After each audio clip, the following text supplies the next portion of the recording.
नमाज को कभी हल्का ना समझिएगा। ये जितनी भी लिस्टें बनाते हैं आप, to do list, priority list, घर के काम की लिस्ट, सैर और तफरी की लिस्ट, एजुकेशन एक्टिविटीज की लिस्ट, फंक्शन की लिस्ट, इन तमाम लिस्टों में सबसे नंबर 1 काम हर हालत में वो नमाज है मेरे भाई।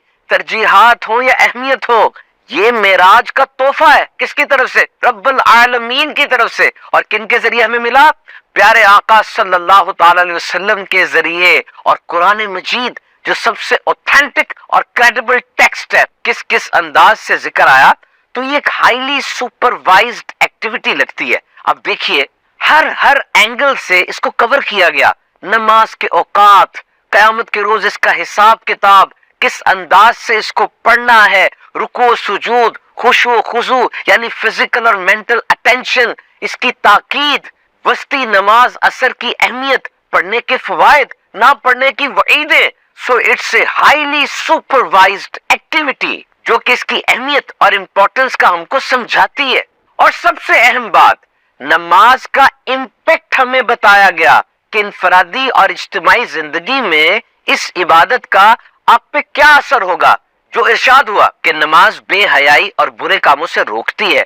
अब कोई नमाज अदा कर रहा है, रुक नहीं रहा, तो check your manner of execution. देखिए, कहा जाता है ना कि अपनी नमाज को दुरुस्त कर लो, नमाज तुम्हें दुरुस्त कर देगी। And it's very simple. अगर आपको इम्तिहान देने जा रहे हैं, कोई एग्जाम है आपका, और आप लिखाई ठीक नहीं कर रहे, आप स्पेलिंग मिस्टेक्स करते जा रहे हैं, इम्तिहान तो आपने दे दिया, क्या नंबर मिलेंगे? तो इसी तरह कोई ग्रीस और तेल में लथड़े हुए कपड़े पहन के नमाज पढ़ने आ गया, देखिए इससे साफ जाहिर हो रहा है कि नमाज को इंपॉर्टेंस नहीं दे रहा। वरना जिस चीज को वो इंपॉर्टेंस देता है वहां तो बहुत अपना ख्याल रखता है ना। तो जब आप इंपॉर्टेंस नहीं दे रहे तो रिजल्ट्स 100% तो कभी नहीं आएंगे। सीवी लेके किसी बॉस एम्प्लॉयर के पास जॉब के लिए जा रहे हो, अल्फाज में कितनी एहतियात होती है, कपड़ों में कितनी नफासत होती है, तो यहाँ आप रब्बे कायनात के हुजूर आ रहे हैं जनाब। So for a Muslim it's a supreme activity. सबसे अहम काम है ये। इंजीनियर इंजीनियरिंग सीख रहा है, डॉक्टर मेडिकल साइंस सीख रहा है, कॉमर्स वाला अपनी फील्ड के अंदर गोते लगाता जा रहा है, लेकिन ये नमाज, ये तो सारे मुसलमान, चाहे डॉक्टर हो, इंजीनियर हो, कॉमर्स वाले हो, आईटी वाले हो, सबको इस काम में माहिर होना चाहिए। यानी एक ऐसा काम जिसमें सबको स्पेशलाइजेशन लाजमी करनी है। और वो काम क्या है? सही तरीके से अल्लाह की बारगाह में हाजिर कैसे होना है, अपनी नमाज को ठीक कर लें। बात सीधी सी है जी, आप इधर उधर देखकर नमाज अदा करते हैं या सीख कर नमाज अदा करते हैं? ऐसा तो कोई डॉक्टर नहीं होगा ना जिसने इधर उधर से देखा और आकर दवाइयां लिखनी शुरू कर दी।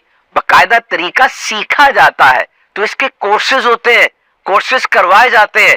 कोर्स कीजिए, अच्छे तरीके से नमाज पढ़ना अदा करना सीखिए, फिर देखिए कैसे रिजल्ट्स आपको मिलते हैं। और ये कैसी जबरदस्त इबादत है। इंसान सुबह उठता है, घर से निकलता है, ट्रैफिक का शोर, आलूदगी, ऑफिस में जाता है, बड़े मामला होते हैं जनाब, और उसका दिमाग फटना शुरू हो जाता है, टेंशन रिडन हो जाता है वो, और इस तरह वो परेशान एगोनाइज्ड हो गया।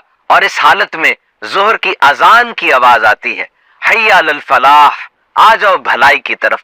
मतलब उसे पुकारा जा रहा है कि इस बिजी रूटीन में, इस टेंशन रिडन माहौल से निकलो और आ जाओ हमारी बारगाह में। इंसान जाता है और जाकर पहले वुजू करता है, वुजू करके जब अल्लाह अकबर कहने के लिए हाथ उठाता है, समझ ले उसका मोड तब्दील हो गया। जिस तरह आपके मोबाइल के मोड होते हैं, general mode, silent mode, flight mode, तो इंसान का अब मोड बदल गया। अब वो बातें नहीं करेगा, किसी के सलाम का जवाब भी नहीं देना, अब उसने अल्लाह से बातें करनी है। नमाज के कलिमात पर गौर तो कीजिए। और नमाज अदा करने के बाद ना सिर्फ इंसान टेंशन फ्री हुआ बल्कि गुनाह फ्री भी हो जाता है। अल्लाह ताला अपने कर्म से उसके गुनाहों को मुआफ फरमा देता है।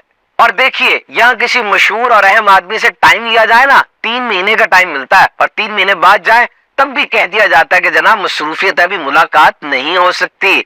और नमाज में जब इंसान खड़ा होता है, सिर्फ अल्लाह अकबर के लिए हाथ उठाता है और डायरेक्ट रब्बे कायनात की बारगाह में पहुंच जाता है। तो नमाज जरूर अदा कीजिए। और एक और बात याद रखिए, दिन में 15 मिनट साइलेंस, खामोशी इख्तियार करना सीखें। और इस खामोशी में 2 काम करने हैं। तमाम नेमतों का शुक्र अदा करने की कोशिश करनी है और अपनी बारगाह में दुआ करनी है। और यहां भी शुक्र और दुआ के लिए अगर इनको कंबाइन किया जाए تو یہ نماز ہی ایسی عبادت ہے جس میں انسان یہ سب چیزیں ادا کرتا ہے. تو اپنی نماز پہ توجہ دیجئے، کیونکہ نماز مومن کی معراج ہے اور دین کا ستون ہے، اور ستون کے بغیر عمارت کھڑی نہیں رہ پاتی.